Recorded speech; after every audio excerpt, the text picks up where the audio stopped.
안녕하세요. 오늘 하루도 예수님으로 찬란하게 하루 예찬의 황소리 목사입니다. 오늘은 요한계시록 21장 1절에서 8절까지 말씀을 함께 나누고자 합니다. 결혼식이 시작되면 보통 신랑이 먼저 식장에 입장합니다. 사회자의 소개가 끝나면 신랑은 혼자서 씩씩하게 주례자 앞으로 걸어 나갑니다. 그리고 그 자리에 서서 신부를 기다립니다. 잠시 후 단장을 마친 신부가 결혼 행진곡과 함께 등장합니다. 하객들은 모두 자리에서 일어나 새롭게 출발하는 두 사람을 향해 박수와 한호로 축하합니다. 남자와 여자는 서로 다른 환경에서 자라 전혀 모르는 관계로 만나 결혼을 통해 하나의 가정을 이룹니다. 신랑과 신부는 그 인생의 순간을 가장 기쁘고 가장 즐거운 시간으로 기억합니다. 하나님은 이 결혼 제도를 통해 참된 신랑과 신부의 관계를 우리에게 가르쳐 주십니다. 앞으로 예수님과 우리가 어떤 관계가 될 것인지를 이 땅의 결혼을 통해 미리 경험하도록 하신 것입니다. 그렇다면 질문이 생깁니다. 왜 결혼식은 모두가 기뻐하는 자리인가? 왜 사람들은 신랑과 신부를 축하해 주는가? 왜 신랑이 먼저 나가서 신부를 기다리는가? 신부는 신랑에게 다가가며 어떤 마음을 품고 있을까? 우리는 이 땅의 결혼식을 통해 자연스럽게 떠오르는 이 질문들의 답을 요한계시록 21장을 통해 하나씩 살펴보려고 합니다. 이 장은 결혼의 완성이고 신랑과 신부의 만남이며 하나님이 예비하신 가장 기쁜 날의 이야기입니다. 1절 말씀입니다. 또 내가 새하늘과 새 땅을 보니 처음 하늘과 처음 땅이 없어졌고 바다도 다시 있지 않더라. 기존 해석은 새하늘과 새 땅에 대해 다음과 같은 다양한 견해를 제시해 왔습니다. 어떤 이들은 새하늘과 새 땅을 완전한 재창조로 보는 신창조설을 주장했습니다. 그들은 처음 하늘과 처음 땅이 완전히 소멸되고 전혀 새로운 하늘과 땅이 다시 창조된다고 보았습니다. 다른 이들은 새하늘과 새 땅을 죄로 인해 부패하고 어그러진 모든 것이 완전히 새롭게 회복된 영원한 천국으로 이해했습니다. 또 어떤 이들은 전천년설의 관점에서 천년왕국의 연속선상에서 21장의 새하늘과 새 땅이 이어진다고 해석했습니다. 마치 18장의 바벨론 멸망 이후 20장의 천년왕국이 나오고 그 다음 단계로 21장의 새하늘과 새 땅이 연결된다고 본 것입니다. 요한계시록 21장 1절은 처음 하늘과 처음 땅이 없어졌고 바다도 다시 있지 않다라고 말합니다. 이 말씀은 창세기 1장과 직접 연결됩니다. 하나님이 이르시되 물 가운데 궁창이 있어 물과 물로 나뉘라 하시고 하나님이 궁창을 만드사 궁창 아래 물과 궁창 위의 물로 나뉘게 하시니 그대로 되니라. 하나님이 궁창을 하늘이라 부르시니라. 저녁이 되고 아침이 되니 이는 둘째 날이니라. 창세기 1장 6절에서 8절까지의 말씀입니다.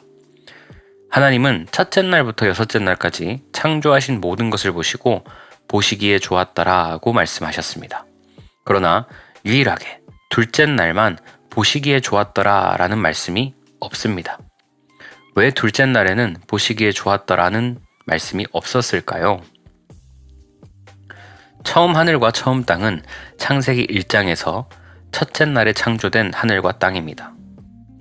둘째 날 하나님은 궁창을 만드시고 궁창 위의 물과 궁창 아래 물을 나누셨죠. 이 궁창을 기준으로 하나님은 위에 계시고 인간은 땅 아래 거하게 됩니다. 하나님은 이렇게 위아래로 나뉜 상태를 보시고 보시기에 좋았더라고 말씀하지 않으셨습니다. 하나님은 인간과 하나가 되기를 원하셨기 때문입니다. 예수님은 인간을 창조하실 때부터 인간과 하나 되기를 원하셨습니다. 그래서 아담이 잠든 사이 하와를 만드시고 둘이 하나가 되게 하셨습니다. 그러나 인간의 타락은 예수님과 인간의 사이를 다시 갈라놓았습니다. 그럼에도 예수님은 인간을 포기하지 않으시죠. 예수님은 위대한 섭리 가운데 이 땅에 내려오셨고 회개를 선포하신 후에 사랑하는 신부들의 모든 죄를 짊어지고 십자가에 죽으셨습니다. 예수님은 부활하신 후에도 신부들을 돌보십니다. 신부들이 죄를 지을 때마다 징계하시고 회개의 영을 부어 주십니다. 이 모든 과정은 결혼을 위한 준비였습니다. 신부가 살아있는 동안에는 신랑을 믿도록 역사하시고 신부가 죽으면 천국으로 불러 1000년 동안 왕처럼 다스리게 하십니다. 천년이 지난 후 예수님은 이 땅에 재림하십니다. 이제는 처음 하늘과 처음 땅이 더 이상 필요 없습니다. 예수님과 신부 사이를 가로막았던 궁창의 역할이 끝났기 때문입니다. 궁창은 창조주와 피조물을 엄격히 구분하던 경계였습니다. 그러나 이제 그 경계는 사라졌습니다. 또한 셋째 날에 물이 한 곳으로 모이며 생겼던 바다도 사라집니다. 바다는 인간의 영역을 나누는 역할을 했습니다. 바다로 인해 땅이 나뉘고 인종이 나뉘며 언어가 흩어졌죠. 그러나 바다가 사라지면서 인간을 나누던 모든 경계도 함께 사라집니다. 새하늘과 새 땅은 지구가 사라지는 사건이 아닙니다. 예수님은 우주의 다른 행성이 아니라 지구에 임재하셨습니다. 지구는 예수님께서 내려오셔서 자신의 보혈로 모든 것을 다 이루신 땅입니다. 따라서 지구는 없어지지 않습니다. 새하늘과 새 땅이란 하늘과 땅의 개념이 사라지는 것이 아니라 궁창과 바다 같은 장애물이 제거된 지구를 의미합니다. 하늘과 땅의 구분은 남아있지만 더 이상 가로막는 경계는 없습니다. 이제 예수님과 신부를 가로막았던 모든 장벽이 사라졌습니다. 예수님과 성도는 하나가 될 준비가 되었습니다. 예수님은 새하늘과 새 땅을 보시며 보시기에 심히 좋았다고 하십니다. 결혼식장은 완벽하게 준비되었습니다. 신랑이 먼저 도착하여 결혼식장을 아름답게 꾸미듯 예수님은 신부를 맞이할 새하늘과 새 땅을 직접 준비하셨습니다. 세상의 결혼은 두 사람이 함께 노력해야 유지가 됩니다. 헌신과 희생이 없으면 쉽게 깨어지는 것이 세상의 결혼입니다. 그러나 예수님과 우리와의 관계는 다릅니다. 예수님은 전능하시고 우리는 무능합니다. 예수님은 흠이 없으시고 우리는 죄로 가득합니다. 그런데도 예수님이 먼저 찾아오셨습니다. 먼저 사랑하셨고, 먼저 용서하셨고, 먼저 자신의 생명을 내어주셨습니다. 우리는 아무것도 하지 않았습니다. 그럼에도 우리는 예수님의 과분한 사랑을 받아 세상 그 누구보다 행복한 자가 되었습니다. 계시록 21장 2절 말씀입니다. 또 내가 보매 거룩한 성 새 예루살렘이 하나님께로부터 하늘에서 내려오니 그 준비한 것이 신부가 남편을 위하여 단장한 것 같더라. 거룩한 성 새 예루살렘에 대한 기존 해석은 다음과 같습니다. 어떤 사람은 새하늘과 새 땅의 수도로 보았습니다. 예루살렘이 하나님이 부르신 이스라엘 민족의 수도였던 것처럼 거룩한 성 새 예루살렘은 새하늘과 새 땅의 수도라고 주장했습니다. 다른 사람은 거룩한 성 새 예루살렘을 성도들이 모인 교회라고 주장했습니다. 이 의견은 장차 천년왕국에서 존재하는 교회라고 보는 이들과 현재 장차 이루어질 교회의 이상적인 모습이라고 주장하는 이들로 나뉘었습니다. 그러나 거룩한 성 새 예루살렘은 바로 천국을 뜻합니다. 2절을 이미지로 그려보면 천국이 하늘에서 내려오는 모습입니다. 하나님은 에덴 동산을 만드시고 인간을 그곳에 두셨습니다. 하나님께서 둘째 날 하늘을 만드실 때 하늘과 땅을 궁창이 가로막고 있었습니다. 아담과 하와는 에덴 동산에서 영생하는 존재였지만 인간의 집에 살고 있었습니다. 에덴 동산은 너무 아름답고 좋은 곳임에는 분명했지만 인간이 모여 사는 장소에 불과했습니다. 아담이 하나님을 만나고 싶어서 에덴 동산을 아무리 찾아다녀도 하나님을 만날 수 없었습니다. 하나님은 에덴 동산에 거하지 않으셨기 때문에 아담을 만나기 위해 직접 찾아오셨습니다. 인간이 타락한 이후에 모든 인간에게 첫째 사망, 즉 육체의 죽음이 찾아왔죠. 예수님은 모든 인간 중에서 자신이 택한 성도를 위해 대신 죽으시고 모든 것을 다 이루셨습니다. 성도는 예수님이 다 이루셨기 때문에 죽으면 천국에 갑니다. 천국에 간다는 말은 영혼이 하늘로 올라간다는 뜻입니다. 성도는 거룩한 성 새 예루살렘으로 올라갑니다. 천국은 예수님이 주인 되시는 하나님의 집입니다. 성도는 예수님을 믿다가 죽으면 하나님의 집으로 올라갑니다.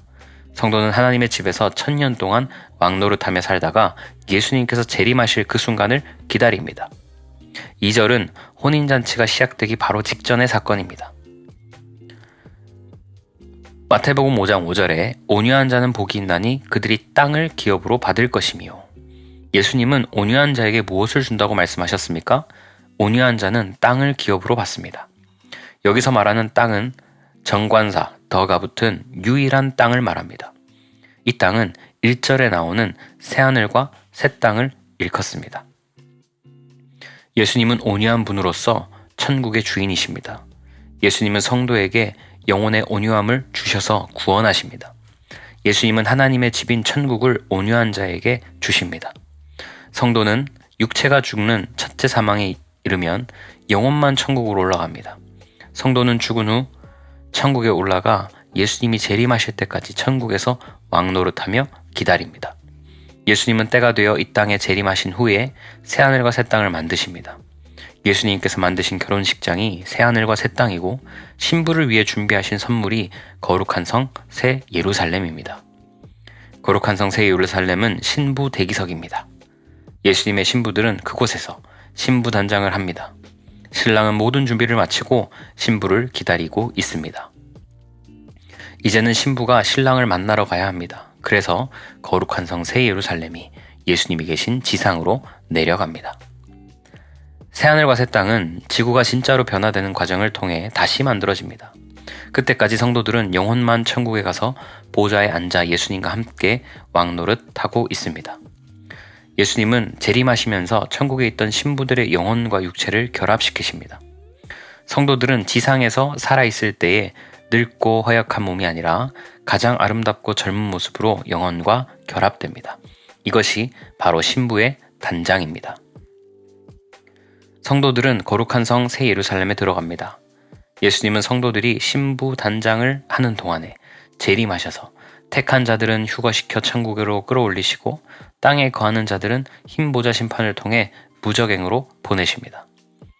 예수님은 심판의 과정을 통해 더럽고 황폐해진 지구를 순식간에 새하늘과 새 땅으로 변화시키십니다.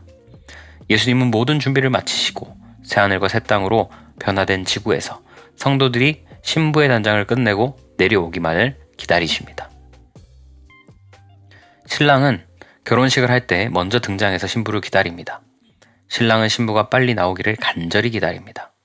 신랑이 신부를 사랑하는 만큼 빨리 나오기를 바라며 신부를 사랑하는 만큼 신부의 아름다운 모습을 애타게 기다립니다.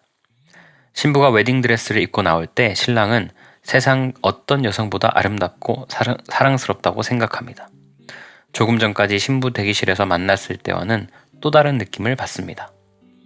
부모님의 손을 잡고 나오는 신부의 모습은 신랑이 보기에 가장 빛나고 아름다운 모습이며 이 시간이 영원히 없어지지 않았으면 좋겠다는 생각이 들 정도로 감격적입니다. 신랑과 신부가 결혼하는 날은 이렇게 기쁘고 즐거운 날입니다. 예수님은 성도들을 땅에서 기다리십니다. 마치 신랑이 신부들을 기다리는 것처럼 맞이하기 위해 모든 준비를 끝내셨습니다. 처음의 땅은 하나님이 보시기에 좋은 땅이었습니다. 땅은 하나님께 받은 선물이었고 인간이 정복하고 다스릴 대상이었습니다. 그러나 인간의 타락으로 땅은 저주를 받았죠. 땅이 가시덤불과 엉겅퀴를 내서 수고와 땀을 흘려야 먹을 수 있게 되었습니다. 처음 땅은 에덴 동산과 저주받은 땅을 포함합니다. 반면 새하늘과 새 땅은 에덴 동산과 비교할 수 없이 좋은 곳입니다. 예수님은 이렇게 좋은 땅에서 자신의 신부들을 기다리고 계십니다. 예수님은 신부 단장을 마친 성도를 기다리십니다. 새 예루살렘은 신부들이 들어간 장소입니다. 새 예루살렘은 신부의 모습을 상징합니다. 신부는 이 땅에서 살 때에 수시로 죄를 짓고 살지만 예수님은 신부 단장을 마친 신부를 거룩한 성 새 예루살렘이라고 부르십니다. 예수님은 최고의 결혼 장소를 만드셨죠. 예수님은 지구를 새하늘과 새 땅으로 만들어 놓고 기다리고 계십니다. 예수님이 기다리는 동안 모든 신부들의 육체는 새롭게 만들어지는데 그 몸은 지금처럼 병들고 유전자가 불완전한 몸이 아닙니다. 주님께서 새롭게 만드신 완전한 몸으로 변화됩니다. 하나님께서 아담을 만드셨을 때의 육체와 비교할 수 없는 완벽한 몸입니다. 성도의 몸은 더 이상 늙지도 않고 아프지도 않습니다. 이는 누구도 보지 못했던 완벽한 육체입니다. 신부들은 이렇게 영혼과 육체가 새롭게 재구성되는 단장을 마치고 새 예루살렘 성에 들어갑니다. 예수님은 먼저 결혼식장에서 입장하고 기다리십니다. 거룩한 성 새 예루살렘은 신부들을 태우고 지상으로 내려갑니다. 신부의 눈에 신랑이 보입니다. 신랑은 환하게 웃으면서 신부에게 손을 흔듭니다. 새 예루살렘은 신부들의 완전한 소망으로 가득해집니다. 단 한 명도 실패하거나 포기하는 이가 없습니다.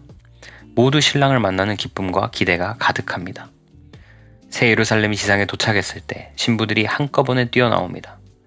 예수님은 그들 모두를 안아주시고 드디어 어린 양의 혼인잔치가 시작됩니다. 예수님은 한 사람씩 신부와 결혼식을 하고 그 주변에서는 성도들의 박수와 천사들의 찬가가 울려 퍼집니다. 예수님과 결혼하는 성도와 기다리는 성도들의 얼굴에는 조금의 어둠도 보이지 않습니다. 이 얼마나 장엄하고 감동적인 순간입니까? 찬송가 438장 할렐루야 찬양하세 내 모든 죄 사함 받고 주 예수와 동행하니 그 어디나 하늘나라. 우리는 그동안 천국은 하늘에만 있다고 생각했습니다. 천국은 우리가 죽어서 가는 곳이라고 막연하게 생각했습니다. 그런데 2절에서는 천국이 하늘에서 지상으로 내려오고 있습니다. 지상에는 예수님이 계십니다. 따라서 천국은 하늘이라는 장소의 개념이 아닙니다. 예수님께서 속죄 시기를 시작하시면서 회개하라 천국이 가까이 왔느니라고 말씀하셨습니다. 이는 회개하라 구원자가 가까이 왔다는 뜻입니다. 예수님이 곧 천국입니다. 예수님이 계신 곳은 그 어디나 하늘나라입니다. 예수님이 하늘에 계시면 그곳이 천국이고 예수님이 지상으로 내려오시면 그곳이 천국이 됩니다. 예수님이 성도의 마음에 계시면 성도는 천국과 같은 삶을 살게 되고 예수님이 없는 땅에 거하는 자들은 그 삶이 지옥과 같은 삶을 살게 됩니다. 예수님께서 새하늘과 새 땅으로 바꾸고 기다리시는 지상이 천국입니다. 예수님은 처음 하늘과 처음 땅을 새 하늘과 새 땅으로 바꾸신 뒤에 그곳에서 신부를 기다리십니다. 예수님이 계신 새 하늘과 새 땅은 천국입니다. 새 예루살렘은 예수님이 계신 곳으로 내려옵니다. 하나님은 처음에 인간과 일정 거리를 두고 계셨습니다. 하나님은 하늘에 계시고 인간은 에덴 동산에 거했습니다. 하나님은 인간과 결혼할 계획을 창조 때부터 가지고 계셨지만 인간의 타락으로 그 계획이 잠시 미루어졌습니다. 하나님은 아담과 하와를 결혼시키셨는데 이는 장차 예수님께서 인간과 결혼할 것을 미리 보여주기 위함입니다. 그래서 인간은 서로 사랑하는 사람과 결혼합니다. 부부는 상대의 좋은 점을 더 사랑해주고 단점을 품어주면서 아낍니다. 예수님께서 우리에게 이런 마음을 주시는 이유는 무엇입니까? 장차 예수님이 성도와 결혼했을 때 이렇게 잘 대해주실 것을 미리 알려주기 위해서입니다. 우리는 하나님 아버지의 자녀입니다. 예수님은 우리 영존하시는 아버지가 되십니다. 그럼에도 우리는 예수님의 자녀라는 말을 사용하지 않고 하나님 아버지의 자녀라는 말을 사용합니다. 예수님도 이 땅에 오신 후에 자기 백성을 향해 자녀라고 하지 않으시고 제자라고 부르시는데 예수님께서 성도와 결혼할 것을 염두에 두시기 때문입니다. 예수님은 우리의 영원한 신랑이 되십니다. 우리가 예수님의 자녀로 불리면 아버지와 아들, 딸이 결혼하는 형국이 됩니다. 그래서 우리는 예수님의 백성이자 제자가 됩니다. 스승과 제자는 결혼할 수 있죠. 예수님은 사랑하는 신부와 결혼하기 위해 지구를 새하늘과 새 땅으로 바꾸시고 신부들은 영혼과 새로운 육체를 결합시킵니다. 성도들이 신부단장을 마치고 새 예루살렘이 지상으로 내려오는 모습은 영원한 신랑을 만나는 감격적인 순간입니다. 3절 말씀입니다. 내가 들으니 보좌에서 큰 음성이 나서 이르되 보라 하나님의 장막이 사람들과 함께 있음에 하나님이 그들과 함께 계시리니 그들은 하나님의 백성이 되고 하나님은 친히 그들과 함께 계셔서. 하나님의 장막이 사람들과 함께 있습니다. 하나님의 장막은 천국 곧 예수 그리스도입니다. 하나님의 장막이 사람들과 함께 있다는 말은 천국이 지상으로 내려왔다는 뜻입니다. 여기서 말하는 사람들은 예수님의 신부를 말합니다. 예수님은 새하늘과 새 땅을 창조하시고 지상에서 신부들을 맞아들이십니다. 우리는 3절을 통해서 예수님께서 자신의 신부들과 함께 있는 모습을 그려볼 수 있습니다. 예수님은 영원한 신부들과 신혼생활을 하십니다. 우리의 미래는 세상 사람들처럼 불확실하거나 불투명하지 않습니다. 우리는 천국에서 창조주이자 구원자이신 신랑을 만나기로 예정되어 있습니다. 우리는 예수님이 자신의 피로 값을 지불하고 구원하신 존귀한 존재입니다. 신부는 우연히 선택된 존재가 아니라 대가를 치르고 선택된 존재입니다. 어떤 사람은 신부가 너무 많지 않은가? 이런 인간적인 질문을 합니다. 예수님은 한 분인데 신부들이 너무 많은 것이 문제라고 생각하죠. 예를 들면 예수님은 한 분인데 신부가 14만 4천이라면 그렇게 되면 신부는 예수님을 만난 후에 하루씩 만난다고 생각했을 때 14만 3,999일을 지나고 난 다음에 다시 예수님을 만날 수밖에 없다고 생각합니다. 이런 의문은 예수님의 전능하심과 무소부재하심을 모르는 자의 말입니다. 예수님은 전능하시기 때문에 한꺼번에 모든 신부들을 만날 수 있습니다. 예수님은 시간과 공간을 만드신 분으로서 시간과 공간에 얽매이지 않으십니다. 예수님은 동시에 모든 신부를 각각 다른 장소에서 한꺼번에 만날 수 있습니다. 우리는 이 땅에 살면서 예수님이 찾아오심을 느낄 때가 있죠. 예수님은 우리를 찾아오실 때 병원처럼 예약된 순서대로 만나지 않으십니다. 예수님은 전 세계에 있는 모든 성도들을 오늘도 동시에 찾아가십니다. 예수님의 전능하심은 우리의 상상을 초월합니다. 또한 예수님에게 숫자는 중요하지 않습니다. 구원받은 성도의 수가 아무리 많다 해도 상관없습니다. 모든 신부들이 예수님의 오른편에 앉아 있고 예수님과 영원히 대화하는 기쁨을 누립니다. 성도들은 예수님의 신부가 되고 예수님은 친히 성도들과 함께 계십니다. 4절 말씀입니다. 모든 눈물을 그 눈에서 닦아주시니 다시는 사망이 없고 애통하는 것이나 곡하는 것이나 아픈 것이 다시 있지 아니하리니 처음 것들이 다 지나갔음 이러라. 처음 땅은 타락한 인간이 사는 장소였습니다. 땅은 인간의 죄악으로 인해 저주를 받았고 인간은 처음 땅에서 자신의 욕심을 채우기 위해 수많은 죄악을 저질렀습니다. 그래서 처음 땅은 눈물이 가득했고 사망과 애통하는 자들로 넘쳐났습니다. 질병으로 인한 고통과 아픔이 있었고 삶의 모든 순간에 죽음의 그림자가 드리워져 있었습니다. 이 현실은 성도들에게도 예외가 아니었습니다. 성도는 예수님을 믿으면서도 여전히 눈물과 애통의 상황을 만났습니다. 사탄의 미혹으로 인해 넘어지는 고통을 겪었고 연약한 육체로 인해 질병에 걸렸으며 사망의 위험이 늘 곁에 있었습니다. 믿음이 있다고 해서 아픔이 사라진 것은 아니었고 구원받았다고 해서 눈물이 즉시 멈춘 것도 아니었습니다. 그러나 예수님은 새하늘과 새 땅을 창조하시고 처음 것들을 다 지나가게 하셨죠. 예수님은 사랑하는 신부를 위해 모든 것을 바꾸셨습니다. 예수님은 우리를 사랑하시기 때문에 가장 좋은 모습으로 우리의 존재를 바꾸어 주십니다. 이 땅에서 겪었던 깊은 아픔과 질병을 완전히 치유해 주십니다. 예수님이 주시는 위로로 인해 모든 상처와 아픔이 사라집니다. 다시는 사망도 없고 애통도 없고 곡함도 없고 아픔도 없습니다. 그 이유는 분명합니다. 처음 것들이 다 지나갔기 때문입니다. 지금 우리의 삶에서 나타나는 많은 아픔과 상처는 이 땅에서의 삶에만 해당됩니다. 현재의 고통과 슬픔은 영원이라는 시간 속에서 모두 지나가는 순간에 불과합니다. 우리는 예수님과의 영원한 신혼생활을 기다리고 있기 때문에 이 땅에서 겪는 잠깐의 고통과 아픔은 찰나에 불과합니다. 첫째 사망 이후에는 사망과 애통이 더 이상 우리를 괴롭히지 못합니다. 우리는 천국에서 예수님을 통해 모든 눈물과 아픔이 사라지고 영원한 기쁨으로 가득한 삶을 삽니다. 신랑은 신부의 눈물을 기억하시고 그 눈물을 친히 닦아 주십니다. 5절과 6절입니다. 보좌에 앉으신 이가 이르시되 보라 내가 만물을 새롭게 하노라 하시고 또 이르시되 이 말은 신실하고 참되니 기록하라 하시고 또 내게 말씀하시되 이루었도다 나는 알파와 오메가여 처음과 마지막이라 내가 생명수 샘물을 목마른 자에게 값없이 주리니. 예수님은 흠없는 재창조를 통해 만물을 새롭게 하십니다. 또 예수님은 성경의 모든 말씀을 다 이루십니다. 예수님은 타락한 인간을 구원하기 위해 모든 사역을 완전히 다 이루셨습니다. 알파와 오메가, 처음과 마지막이라는 표현은 예수님을 설명할 때 자주 사용되는 말입니다. 알파요 오메가이신 분께서 자신의 신부를 위해 모든 것을 다 완성하십니다. 예수님은 성도의 눈물을 닦아주는 그때를 기다리셨습니다. 예수님은 성도가 자기의 죄로 인해 아파할 때 그것을 당연하게 여기지 않으셨습니다.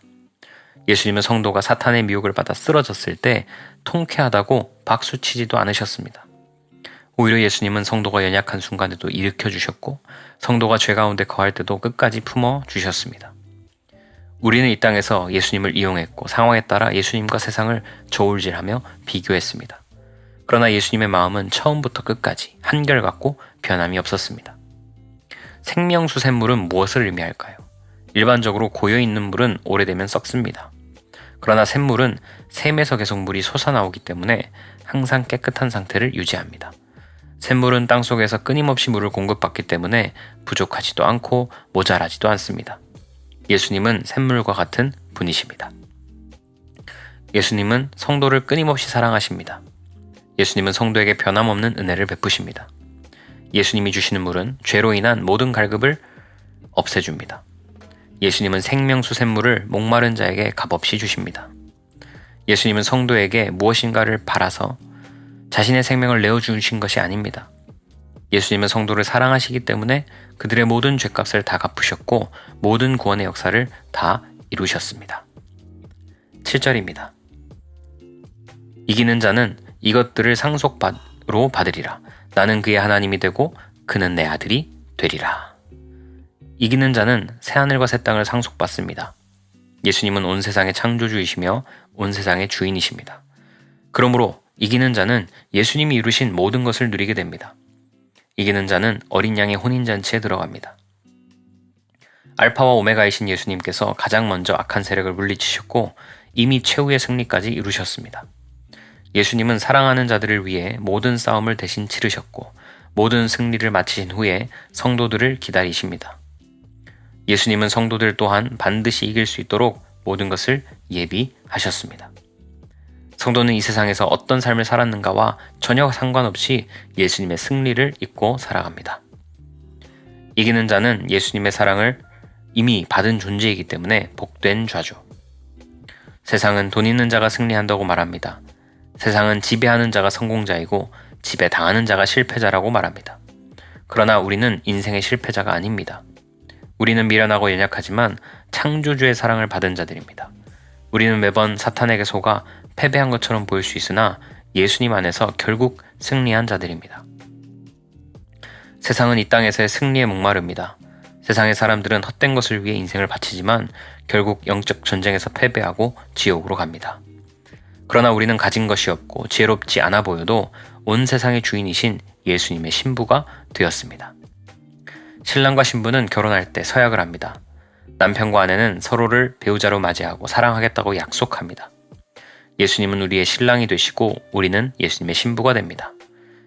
예수님과 우리의 혼인 서약은 세상 그 무엇보다 아름답습니다. 8절 말씀입니다. 그러나 두려워하는 자들과 믿지 아니하는 자들과 흉악한 자들과 살인하는 자들과 음행하는 자들과 점술가들과 우상 숭배하는 자들과 거짓말하는 모든 자들은 불과 영으로 타는 못에 던져지리니 이것이 둘째 사망이라. 두려워하는 자들은 둘째 사망을 면하지 못합니다. 세상에는 두려움을 주는 것들이 매우 많습니다. 사탄은 미래에 대한 두려움, 물질에 대한 두려움, 실패에 대한 두려움, 이런 것들을 주어서 인간을 낙심하게 만듭니다. 그러나 사람들이 가장 두려워하는 것은 죽음에 대한 두려움이죠. 인간이 타락한 이후 죽음은 인간의 삶을 한순간도 떠난 적이 없습니다. 두려워하는 것은 예수님을 믿지 않는 것과 같은 죄입니다. 두려움은 곧 죄악입니다. 돈이 없어서 두려워하는 것이 왜 죄가 될까요? 그것은 예수님보다 돈이 더 크기 때문입니다. 예수님보다 미래가 더 크고 실패가 더 크면 그것은 죄악과 같습니다.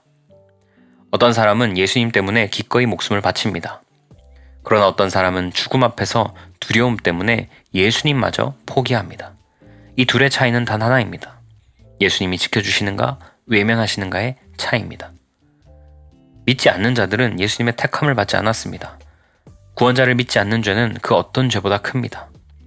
인간의 모든 죄악과 악함은 예수님을 믿지 않는 것에서부터 출발합니다. 흉악한 자들은 외모나 행동을 말하지 않습니다. 하나님은 불신자의 존재 자체를 흉악하다고 평가하십니다. 인간 안에 하나님의 영이 없으면 그는 악한 자입니다. 하나님의 형상으로 창조되었어도 하나님의 영이 없으면 짐승과 다를 바 없습니다. 하나님은 실제로 사람을 죽인 자만 살인자라고 부르지 않습니다. 예수님은 죄인을 위해 죽으셨습니다. 예수님을 믿는 자는 예수님을 죽인 죄까지도 용서받습니다. 그러나 예수님을 믿지 않는 자들은 예수님을 죽인 죄를 영원히 용서받지 못합니다. 그래서 그들은 살인자가 됩니다. 음행하는 자들은 예수님을 사랑하지 않는 자들입니다. 그들은 예수님보다 세상을 더 사랑했습니다. 그들은 예수님이 아닌 자신의 유익을 더 사랑했습니다. 점술가들은 하나님이 정하신 섭리를 부정하고 자신이 미래의 주인이 되려는 자들입니다. 우상 숭배자들은 하나님 대신 자식이나 물질이나 성공을 주인처럼 섬기는 자들입니다. 거짓말하는 자들은 진리를 거부하는 자들입니다. 그들은 예수님이 없어도 계명과 율법으로 구원받을 수 있다고 생각합니다. 이 모든 죄악의 공통점은 예수님이 구원자이심을 거부한다는 것입니다.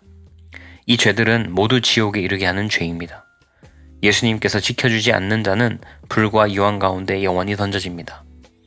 예수님이 사랑하는 자는 같은 죄를 지어도 징계와 회개로 돌이키게 하시지만 예수님이 택하지 않은 자는 한 번의 죄로도 영원한 심판에 이릅니다.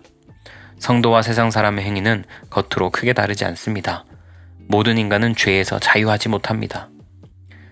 회개하지 않는 영혼은 예수님께 버림받은 가장 불쌍한 영혼입니다. 지옥은 선택사항이 아닙니다. 한번 들어가면 다시는 나올 수 없는 곳입니다. 우리는 영원이라는 말을 너무 가볍게 사용합니다. 영원한 지옥은 상상조차 하기 싫은 끔찍한 현실입니다. 그래서 우리는 예수님 안에서만 영원한 기쁨을 소망해야 합니다. 요한계시록 21장은 인류의 역사가 어디로 흘러가는지를 보여주는 하나님의 마지막 선언입니다. 이 땅의 역사는 전쟁과 눈물, 사망과 애통으로 가득해 보이지만 그 끝에는 반드시 신랑과 신부의 결혼식이 기다리고 있습니다. 예수님은 모든 심판을 마치신 후 사랑하는 신부를 맞이하기 위해 새하늘과 새 땅을 준비하셨습니다. 눈물이 없고 사망이 없고 아픔이 없는 세상은 인간의 상상이 아니라 신랑이 신부를 위해 실제로 준비한 현실입니다. 이기는 자는 자신의 능력으로 이긴 자가 아닙니다. 세상에서 성공했기 때문에 승리한 자도 아닙니다. 끝까지 예수님을 붙들고 두려움보다는 믿음을 택한 자가 이기는 자입니다. 반대로 두려워하는 자는 고난이 많아서가 아니라 예수님보다 세상과 죽음을 더 크게 본 자입니다. 두려움은 예수님을 신뢰하지 못하는 자리에서 시작되고 그 끝은 둘째 사망으로 이어집니다. 요한계시록은 공포의 책이 아닙니다. 심판의 책으로 끝나지 않습니다. 이 책은 신부를 끝까지 책임지시는 신랑의 사랑 이야기입니다. 예수님은 알파와 오메가요, 처음과 마지막이십니다. 우리의 시작도 예수님이고 우리의 마지막도 예수님입니다. 그분 안에 있는 자는 이미 생명책에 이름이 기록되었고 이미 승리를 보장받았습니다. 이 땅에서의 삶은 잠깐입니다. 눈물도 잠깐이고 아픔도 잠깐입니다. 그러나 예수님과 함께하는 신혼의 기쁨은 영원합니다. 그러므로 우리는 두려워하지 말고 끝까지 믿음으로 살아가야 합니다. 신랑은 이미 결혼식장에 서 계시고 신부를 기다리고 계십니다. 이기는 자는 이것들을 상속으로 받으리라. 나는 그의 하나님이 되고 그는 내 아들이 되리라. 이 약속이 오늘을 사는 우리의 소망이요 내일을 견디게 하는 능력입니다. 기도하겠습니다. 예수님 감사합니다. 신부를 끝까지 책임지시는 신랑의 사랑 이야기를 우리에게 들려주시고 우리를 위해 준비하신 새하늘과 새 땅 결혼식장을 상세히 알려주시고 그날을 생각하며 기쁨과 감격 속에 살아갈 수 있도록 은혜 주시니 감사합니다. 우리 현실이 아무리 힘들고 어렵다 할지라도 이 땅에서의 삶은 잠깐임을 알고 예수님과 함께하는 영원한 신혼의 기쁨을 기대하며 사모하며 살아가는 오늘 하루가 될 수 있도록 하나님 도와 주옵소서. 감사드리며 우리에게 생명 주신 예수님 이름으로 기도합니다. 아멘.